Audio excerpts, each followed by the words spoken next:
Hello, and welcome to It's a Fandom Thing. I'm your host, Erin Marlowe, and each week I'm joined by a panel of guests to discuss all things fandom and pop culture, primarily from a female perspective.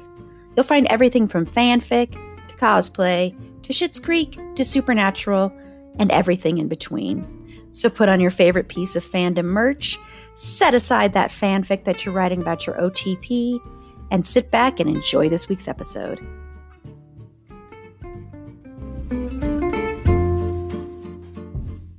Hello, and welcome to this week's episode of Pop Culture and Fandom News. I'm your host, Erin Marlowe, and just a quick note, because in case you were wondering where our regular episodes were the past couple of weeks, and I'm not going to speak too much about this because I don't want to start crying or anything, but my mom suddenly passed away like it was not expected at all. It was very, very sudden and shocking and everything. So that's why there were only interviews released and no regular episodes. So just to let you know, but going forward, we should have regular episodes. So I'm happy to be back. I'm also like, how do I do this again? But I am actually really looking forward to recording this episode and Friday's episode, which will be TLC. And so we're changing the schedule a little bit too. So it'll be TLC. And then I've got to send you a thing, Tiff, about rescheduling Debbie Allen. And then it'll be Debbie Allen. And then we're not going to do sitcom moms because for very obvious reasons, I don't really feel like doing that emotionally. But we will cover that at some point because that was Tiff's suggestion. So I really, really want to do that. But it'll be at a later date, of course. So I apologize that our celebration of Black History Month is cut short and we just have these 2 episodes, but I promise I will make it up to you. So let me introduce my panelists for this week's episode of Pop Culture and Fandom News and then Friday's episode talking about TLC.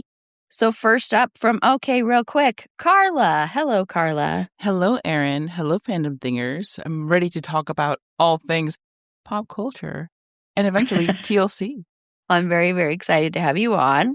And then also joining me is Tiff. Hello, Tiff. Hi. Hey, hello. I'm so glad to be here. So glad to see my fellow dream makers, see your smiling, shiny faces. It's great to be back.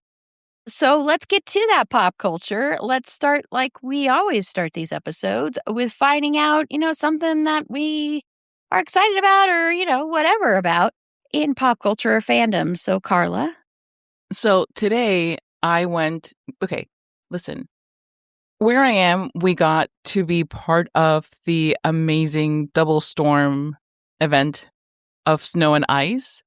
That sounds like a George R.R. Martin novel, but it's not. It is just weather events. And in that time, I was not able to use my amazing Regal Unlimited subscription and go to 15 movies this month. So I made up for that. Very small. I went to 1 movie today. I'm going to watch 15 more by the end of the month. Probably not. There are not that many movies that I want to see. But I did go to see Send Help. It was so good. It was batty. And of course, it's directed by Sam Raimi. So everything that you've come to expect from Sam Raimi is present in this movie. Oh my gosh. Okay, it's not great if you're squeamish. If you're a squeamish person, don't go see Send Help. Please don't. I don't want you crying for the wrong reasons. But if you like Evil Dead 2, if that's your jam, go see it. Rachel McAdams is so just wow in this movie. It's hilarious. I just said that it's very, gory and stuff. And you're like, how can that be funny? It is, though. Because again, Sam Raimi, the way that it plays out, oh my gosh, I can't express to you enough how much I was sitting in this movie going because I went by myself looking around being like, you guys see this, right? You guys see what's happening? Did you see what just happened? Wasn't it just completely wild? So good. And you come away hating so many people, but also for me, there was nobody that I wanted to root for in this movie. I just wanted to root for the movie because it was so fun. It's just an absolute blast to watch. But yeah, if gore isn't your thing, don't go see this. Otherwise, do. Yeah, and I will be sharing my thoughts in a few minutes too. So I'm glad that somebody else has seen it on here. So yeah.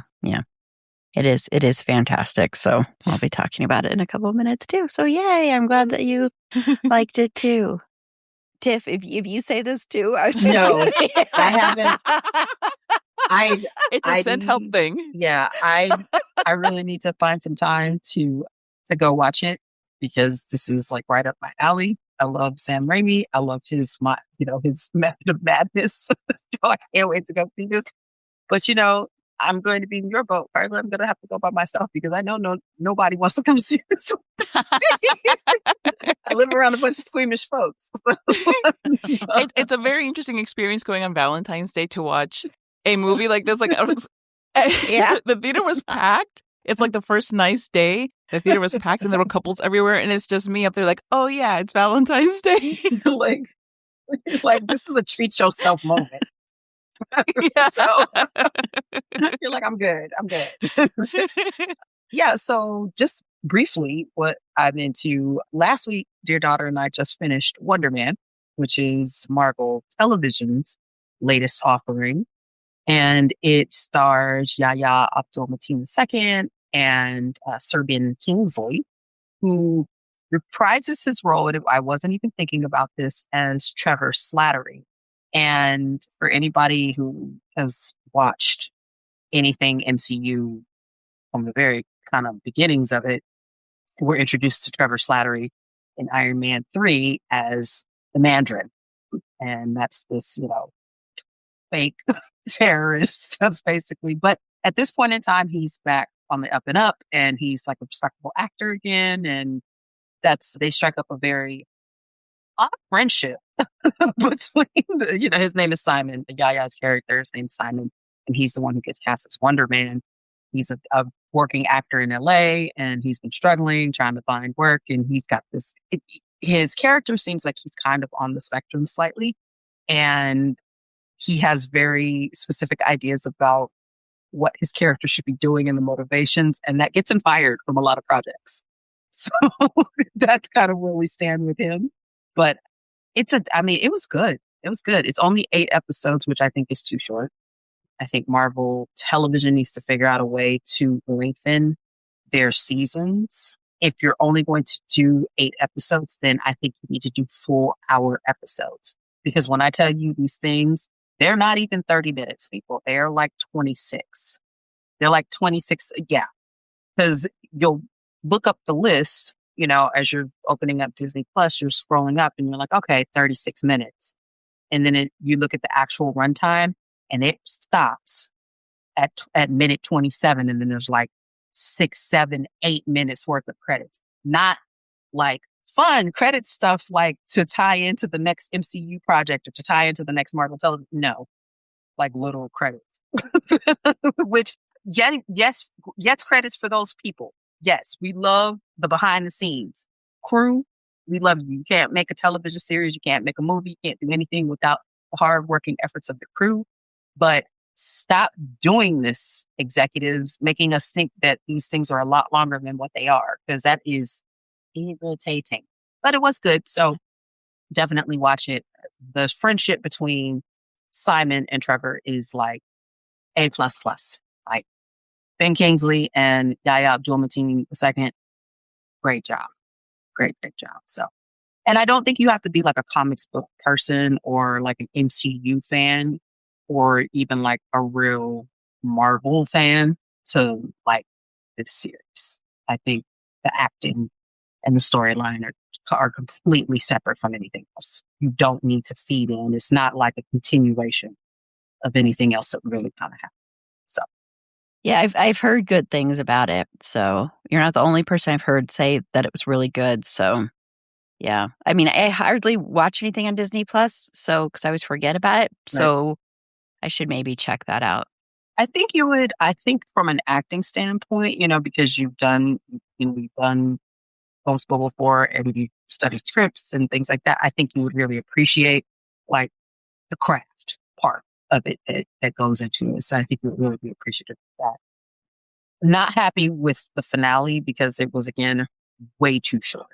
Like it felt very unfinished, and they are notorious for only doing one season. So the only thing that's gotten a second season so far has been Loki. I don't know if this is going to have a second season. So if it ends on that, it felt very unfinished. Well, hopefully they get a second season then. Well, and you and I, we agree on so many things. Yeah. So yeah. I'm still bummed because Tiff and I had to cancel my trip out to LA, which is is so sad for many reasons. Of course, the reason why, but also just because I was going to see Tiff. And we were going to go see a movie together, which we've never seen a movie together. We were going to go see Good Luck, Have Fun, Don't Die. We were going to go see that together. Yes. We had made as plans a Valentine's. And then we were going to go to we were going to get all fancy and go to the film thing. Yeah. And I was maybe going to meet Indy. That was just my dream part. Oh my God. That's just my dream part. Make Fergie even more jealous. Take all the pics with Indy. Yeah. Poor Fergie will never sniff you again. Yeah. Yes. But yeah. So I'll have to check that out though, because we do usually agree. And I keep getting these memories about the show The Path, which Tiff and I were the only ones watching that show. And people in the world, apparently. Nobody else remembers it. Canceled it. Left on the biggest cliffhanger ever. But yeah, so cool, awesome. Well, I, like Carla, am into the movie Send Help. So I went and saw that as a way of a distraction, and it was so much fun. And I have not seen a Sam Raimi film like this unhinged since Drag Me to Hell. It actually reminds me a lot of Drag Me to Hell. I mean, definitely has the Evil Dead 2 and Army of Darkness stuff there, but the Drag Me to Hell is what really, really stuck out to me. And it's so it's so wild, and I have to say, I won't spoil it, but there's like these few moments in there where you are like, okay, they're not really going to go this like typical route with these two characters, are they? And when they don't, I was so happy about that because I was like, that would have ruined this whole movie. Yeah. And that would have been really weird and would have ruined the tone of it. So I'm really glad they didn't do that. And it is, like Carla said, it's gross. It's disgusting. Lots of bodily fluid stuff and lots of blood. But yeah, Rachel McAdams is one of those that I think of her also the same way that I think of Rose Byrne, is that I think they're both very underrated actors, and they can both do comedy and they both can do drama. They can do everything. And you can tell that Rachel McAdams is having so much fun playing this character where she just gets to just go wild, that she gets to just do all these unhinged things. And she's so funny, not necessarily someone you'd want to be spending time with, especially trapped on an island with. But of course she's also handy, so I guess you'd want that. But she's having a blast, you can tell, and I love that for her. And it's so interesting to me that we're getting so many, because this dropped like at the end of January, but we're getting so many movies in January where it's usually the dumping ground that are actually good movies. Like you had this one, and then the 28 years later, The Bone Temple, which I'm so irked that people didn't go see that movie. I wish they had dropped it later in the year because, it just irks me so much because everybody loves it when they go see it. So it's like, But anyway, this one is a ton of fun. I highly recommend it. It's really interesting to see Dylan O'Brien in this because, last year he was in the movie Twinless that I just will always hype and want everybody to see, and totally different role for him in that movie than this. And I was not as familiar with him. So watching him do these two, really shows me the range. I mean, his character is an absolute despicable piece of shit, but but he's good at playing an absolute despicable piece of shit. So he was really good. I liked their chemistry, and by chemistry, I mean like the way they played off of each other. And I mean, for the fact that 99% of the movie is just the two of them, So I think they have to have a good rapport with each other. And I think they do. I think it works really well. So, yeah. And I love the ending of this movie. Yes. I love it so much. It's so good. The last moment that we get of Rachel McAdams' character. Yeah. Amazing. Amazing. It's so good. Yep. And then I want to say, so when I went, of course, to the Alamo, and I was talking to my server. I think he's actually kind of maybe a manager there too, but, and he mentioned the fact that he's like, well, in March is when they're doing it at the theater near me. They were switching, to all QR codes. And I'm like, yeah, I know. And so we were talking about that. And I was telling him, my biggest concern is for all of you. I don't want all of you to. He said, well, right now, we're not losing our jobs yet. But he went over like what their new thing is and how they're going to be like greeting people in the hall, like at quote unquote regular theaters, because that's not what they do at the Alamo. And that they're going to have runners for the food and everything. And I'm like, well, do you still get the tips? He's like, yes, we still get the tips. And I'm like, okay, that part is good. But I mean, I know he couldn't say too much, of course, because he's at work. But I mean, I see him there all the time. And so just kind of it just makes me sad. I'm still so sad about that. And I just expressed to him that my biggest fear with all of it is, and I know the reason they're doing it. And he even said, well, we're owned by Sony now. And, where movie theaters aren't doing very well and they want to cut costs. And I'm like, yeah, that's what worries me about this is you people that work here. That's what I really care about. Because, he kept trying to say, it'll be okay with, don't worry, we will have, bugs fixed out. We'll have people still there to help you. And I'm like, that's not what I'm worried about. I'm worried about all of you. I mean, and I'm also worried about people starting to use their phones in the middle of the movie. But yeah, that bright light lighting up in the middle of, especially like a super dark scene.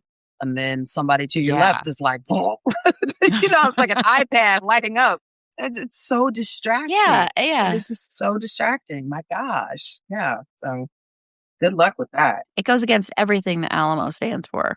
Yeah. And it's just so irritating to me. And, it makes me sad. And I'm worried that they're going to do away with the pre-show stuff. For this one, they had this whole thing they had a couple of really cool things. So they had one that was like the best POV Sam Raimi shots, because Sam Raimi does a lot of POV camera shots, and he does a few of them in Send Help. And then they also did a countdown of the worst bosses in movie history. And that was pretty good too, because I'd forgotten about someone. Like they did a clip from 9 to 5 featuring Dolly Parton in it, and it was so horrendous to watch, because he was such an, That's sexual harassment. That it hits differently from the 80s. Yeah. It's sexual harassment on steroids. It really is. Yeah. Sexual harassment fueled by steroids and coke. So both Carla and I give Send Help 2 thumbs up. So really, if you are looking for fun, and yes, again, gross out stuff. There's a whole scene with a wild boar that is just, oh my God, that's so hilarious, but it's so gross. So it's wild. There are so many like little bits in that movie where I was like, wow, I was not expecting like this much of it. Obviously, like you expect it, but not like, and I was like, wow, the amazing things that they can do now with like all of the extra tech. I know, yeah. But yeah, so listen to us and go see that movie. But remember, as we said, it is gross. It's really, really gross. But it's really fun. And I'm glad we're getting an R-rated horror comedy. We need those. Yes. We need more of those. So yes. Yeah. Thank you, Sam Raimi. Yes. Okay, we're going to take a quick break. And when we come back, we're going to watch the trailer for I Love Boosters, which is Boots Riley's new movie. So we will be right back.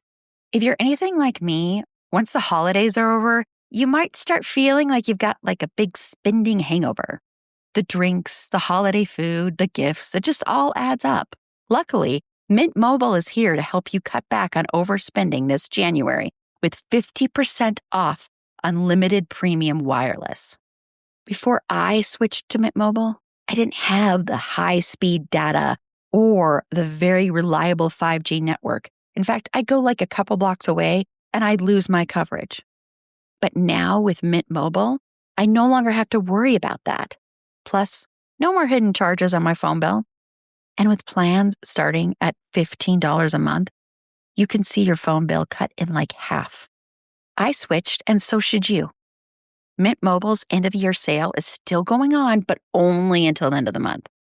So cut out big wireless's bloated plans and unnecessary monthly charges with 50% off 3, 6, or 12 months of unlimited. All plans come with high-speed data and unlimited talk and text, delivered on the nation's largest 5G network. Use your own phone with any Mint Mobile plan and bring your phone number along with all your existing contacts. This January, quit overspending on wireless with 50% off unlimited premium wireless. Plans start at $15 a month at mintmobile.com/fandom. That's mintmobile.com/fandom. Limited time offer, upfront payment of $45 for 3 months, $90 for 6 months, or $180 for 12-month plan required, $15 a month equivalent. Taxes and fees extra, initial plan term only. Greater than 50 gigabytes may slow when network is busy. Capable device required. Availability, speed, and coverage varies. See mintmobile.com. Okay, so we are back and it is that time. Check your show notes. Hit pause here if you want to watch the trailer, and then when you hit play, we'll be giving you our thoughts, or you can just listen to our thoughts. So we are going to watch the trailer now for I Love Boosters, and not booster shots, although we should love boosters, and you should get your booster shots for people who need to get Go booster make shots. them. A lot of pharmacies will even just do you as a walk-in. Yes, exactly. Yes. They'll ask you as you're picking up your prescription, hey, do you need your hepatitis B? I'm like, I think I'm good. Yep, they will ask you that, yes. And we also don't mean boosters like booster seats. So. Although I guess that could be something. So anyway, so hit pause now. Okay, so we just watched the trailer for I Love Boosters. And I will ask you both if this is the first time you're watching it too when we get to you. But Carla, what are your thoughts on this trailer? Okay, this is great. I'm very pro this trailer. Very much so. I did watch Sorry to Bother You, and it made very little sense to me once you get past like the first third of it. And like the deeper you go into it, the more I'm like, oh no, I'm not understanding a lot of this movie.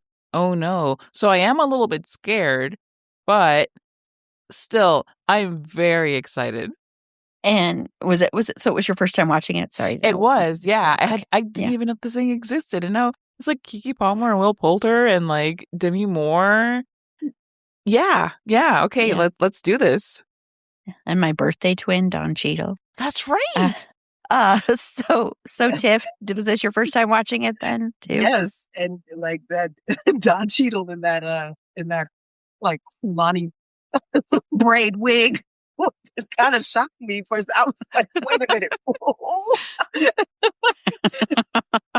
This seems like a fever dream. Very fever dreamish. I am intrigued because I love Keke Palmer. Yes, some more Miss Palmer in lead roles. Love to see her doing her thing because I think she has a fantastic mix of like that comedy, but she's like can do edgy comedy, and then she can also give you the drama side too. So very pleased with that. The cast looks just incredible. Like I didn't even realize that was Demi Moore. that was a really good. Let me say this. Thank you, whomever you hired for your makeup and hair, Boots Riley, because that wig is wigging on Miss Demi Moore. Okay, that is a wig, and we have seen some bad ones, but that is a good one. That yes, A plus, A plus. A plus work with that. This is wow. Whatever that outfit at the end, just like, why are the nipples so big? Why are they? Why are they? And what is it? Is it a furry suit? Like, what is this? And the thing is, it looks like crocheted, so I'm like extra impressed. I'm very impressed by this. I'm very impressed by this. So, and I think it is, like I'm assuming kind of like a take on consumerism and capitalism and how, things that are made. She's like, I am an artiste. And please, girl, you're probably having this stuff made in a sweatshop somewhere. And then you're bringing it over here and you're selling it at 800 times the profit. So my girls are just taking it back to the streets. I digress. Anyway, no, this looks fun. It looks fun. I am worried because it suits Riley, and like I said, I don't always get his stuff, but I am interested. You caught my attention, Mr. Riley. Thank you. Yeah, I think this looks like a lot of fun. Yeah, Sorry to Bother You was one of the most interesting film going experiences I've ever had in a theater. Because it is a wild, you would never guess where that movie is going. You could never in a million years guess. If you say that you can, you're lying. I'm sorry, but I would not believe you. But yeah, I think a lot of his films are talking, of course, about capitalism and everything. And I think this will definitely probably be talking about that and fashion and everything like that. And it looks, the cast is great. I agree about Keke Palmer and Will Poulter, who looks like the way his makeup is done and his hair is done and those glasses and everything is really hilarious. Demi Moore looks hilarious too. And, Don Cheadle is my birthday twin. So yeah.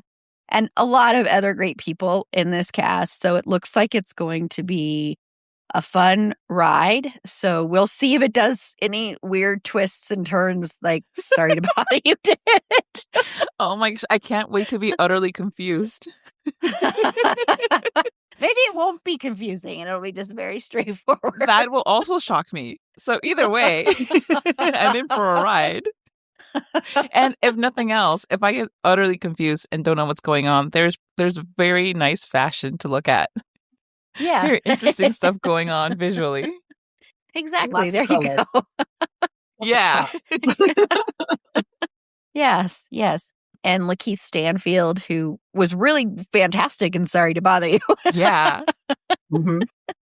So, I'm excited to see him again. So, yeah, I'm looking forward to it too. So, yay. I love it when I pick a trailer and everybody's like, yay, I'm glad you picked this trailer. Because I know I had to put people through the Odyssey. So.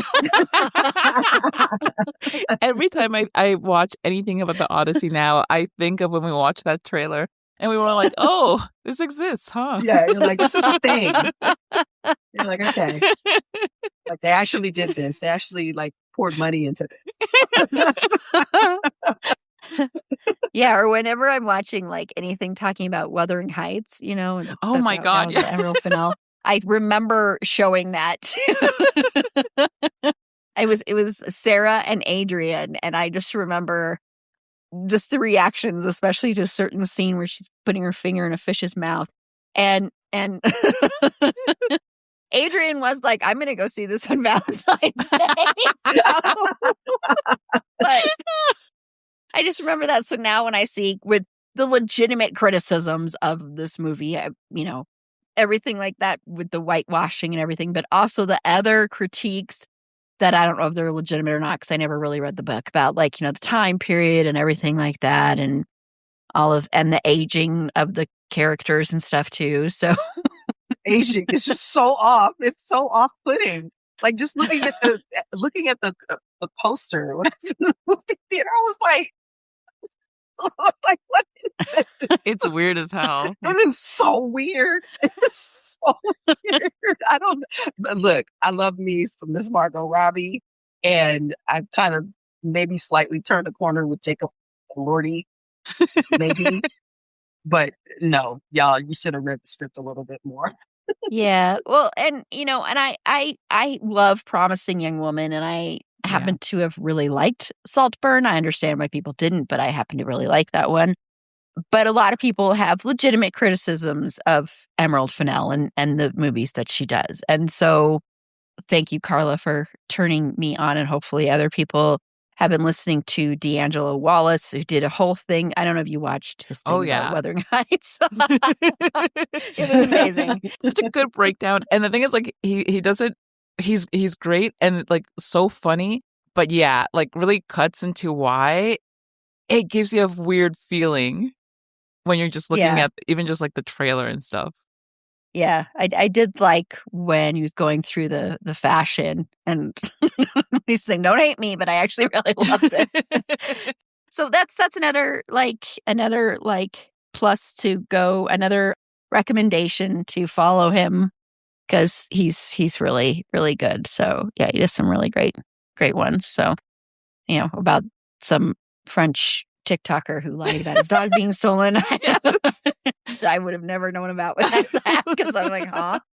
And see, like, we're learning about French people. This is culture. Yeah, it'll go into our school we start. Okay, we're going to take a quick break. And when we come back, there have been some new films added to the National Film Registry. And so I just want to know which one is everyone's favorite of the ones that have been added in. So we'll be right back. Okay, so we're back. Okay, so recently recently some new films have been added to the National Film Registry, including Philadelphia, Clueless, and The Karate Kid, and a bunch of other movies as well. Created in 1988, the National Film Registry adds 25 films every year, and the new editions are usually announced in December of each calendar year. And they're not sure why it was like delayed a month, the Library of Congress, but everything is weird. So yeah. So there were a bunch of great ones added in. So I know it'll be hard to pick just one that you might think is absolutely fantastic or, that you think was the best one or one of the best ones added. But Carla, thank you again, Carla, because you helped me formulate my idea for this one because I had no idea for this section. So thank you for that. Happy to help. So do you have a favorite? Shockingly, it was very easy for me. I saw the list and immediately I was like, Clueless. That movie, I mean, there are so many good movies on that list, but I have watched Clueless a bazillion times and I never, ever get tired of it. Every single time that I watch it, it puts me in a good mood. It's a sentimental fave. It's a nostalgic fave. And it's a good time. And it has a great story and great cast. I quote it constantly, whether people like it or not. And it just has a very special place in my heart. So even though other movies on that list also have a special place in my heart, I guess they don't have as high a place as Clueless. I knew that's what you were going to select. Of course. You just know me too well. I'm honestly very predictable once you get to know me. So I'm not positive on what you're going to select, Tiff, but what did you select? Well, obviously mine is The Tramp and the Dog from 1896. Obviously. Obviously. I knew it. So, well, no, it isn't that, although I'm sure it's a lovely, probably 90 seconds of whatever. Something called pants humor, where people used to laugh at people losing their pants. So my assumption is it's a tramp walking along and the dog pulls its pants down. That's what I'm thinking. But anyway, I digress. So I would have chosen Clueless also because yes, Clueless for life, love it. But since Carla chose it, I'm going to go with what I can remember seeing as the first movie I ever saw in the theater, and that was The Karate Kid.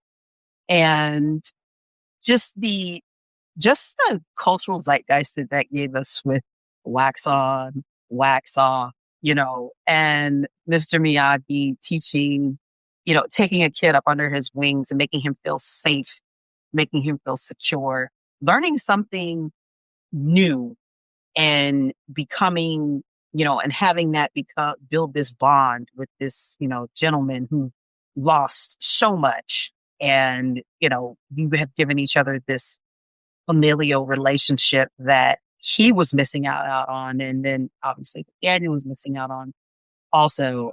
I love the Karate Kid. I stand 10 toes down. That was an illegal move that he does at the end against Johnny. It is illegal. You cannot kick somebody in the face like that. That crane move is not allowed in a karate competition, whatever. And he would never, Daniel LaRusso would never have beaten Johnny in that competition. He would not have. But yes, Karate Kid for me. That's my favorite on the recent editions. I got it right. Yay!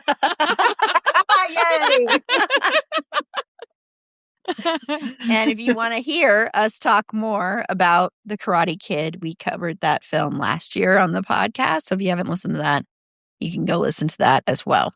So, and this should not really surprise anyone, but I am choosing The Thing because it's one of John Carpenter's masterpieces. And anytime I can celebrate John Carpenter, I will celebrate John Carpenter. John Carpenter gave me, of course, my horror comfort character. Well, him and Deborah Hill gave me my horror comfort character, Michael Myers. So I will always love him, even though, and who knows if he's going to make another film. His last film that he directed is The Ward. And I like to pretend that film doesn't exist. So I was just watching a TikTok of this person who went through John Carpenter's filmography and was like rating a lot of his films. And of course, talked about what a masterpiece The Thing is, but then also mentioned ones that I think are underrated, like his movie Christine, which is the Stephen King, based on the Stephen King novel. And I think that's one of the most underrated horror movies in the 80s. And then also talked about his other underrated masterpiece, which is In the Mouth of Madness, which is so flippin' fantastic. But then also talked about how sad it is that the last movie that John Carpenter directed, at least for now, and this was in 2011, so I doubt this is going to change, sadly, was The Ward, which was so god-awful. You can listen to me and my podcast brain twin, Jen, talk about that movie on our podcast, Twin It to Win It. So, yeah, it makes me so sad because, but the happy side is that The Thing is now in the National Film Registry. And I'm sure because John Carpenter is so anti the industry and anti all of that stuff, and he's kind of very much like, he embodies that punk rock feeling of horror in my mind. So he probably doesn't give a shit, but I think it's awesome. So I will give a shit for you, John Carpenter.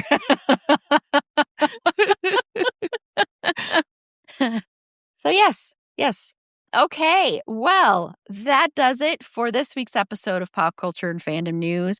And let us know what your favorite edition is for the National Film Registry. I will be putting a link to the NPR article for it so that you can see the full list and all of that. But we're going to go ahead and close this one out, and I'm going to have my lovely panelists tell you where they can be found. And Carla will tell you where her podcast, and she can tell you about her podcast, Okay, Real Quick, where that can be found. Take it away, Carla. Thank you so much. I am very excited to announce that Okay, Real Quick has episodes that you can listen to. That's the announcement. You can listen to episodes of Okay, Real Quick. I am especially proud of one that I released very recently about the book Kindred. So definitely check that out. And you can find that and the other ones, the other episodes, wherever you found this podcast. Yeah, it's that easy. You can also find our social media in select places. I am very picky. By looking for @Okay Real Quick Pod. I also have other social media @Carla Temis, and on top of that, a website, carlatemis.com. That's CarlaTemis.com. Awesome. Thank you. And Tiff? So can state without equivocation, 13 out of 10, that Carla's most recent episode on Kindred and Okay Thank Real Quick. you. Fabulous. So go and listen, people, right now. Go listen. But you can find me also in very exclusive places.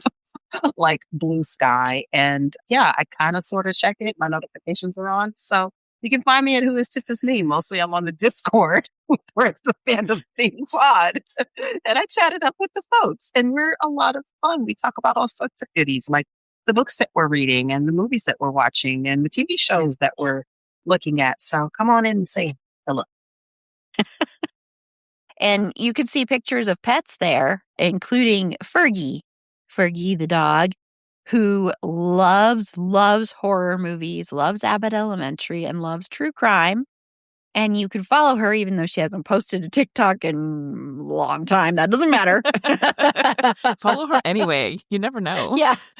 You can watch her old TikToks, including the pinned ones are like, one of them is her watching Insidious intently, like so intently that I'm like, this should scare me maybe. You can follow her at Schroeder and Fergs. That's SCHROEDERANDFERGS. It's long, but it's worth it. To find all our past episodes, including that one covering the Karate Kid, to find links to our social media, including that Discord server that's been mentioned, head on over to our website. It's a fandomthingpod.com.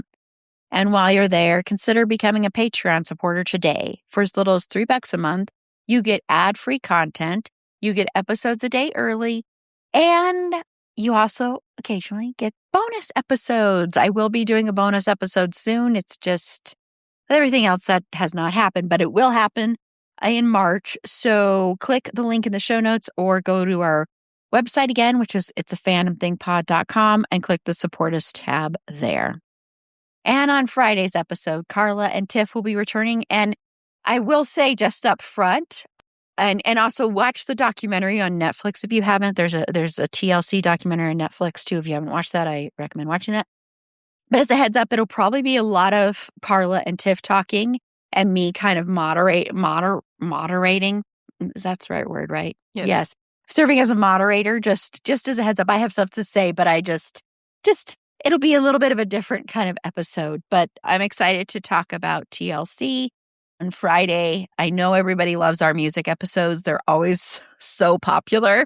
So I'm always excited to talk about more music. So just wait until you hear, but you won't hear it for a while, but wait until you hear the announcement of what we're doing in September. Oh, yeah. I told Tiff way in advance. Tiff is the only one that knows. I forgot I told you. I forgot I spoiled it.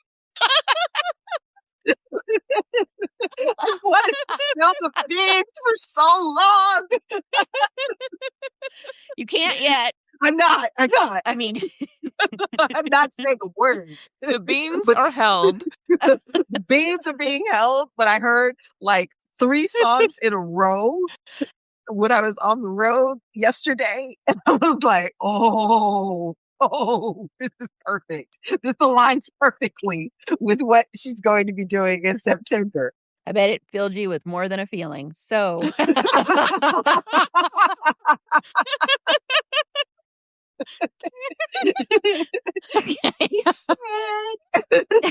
Yeah. Okay, so until next time, remember, it's a fandom thing.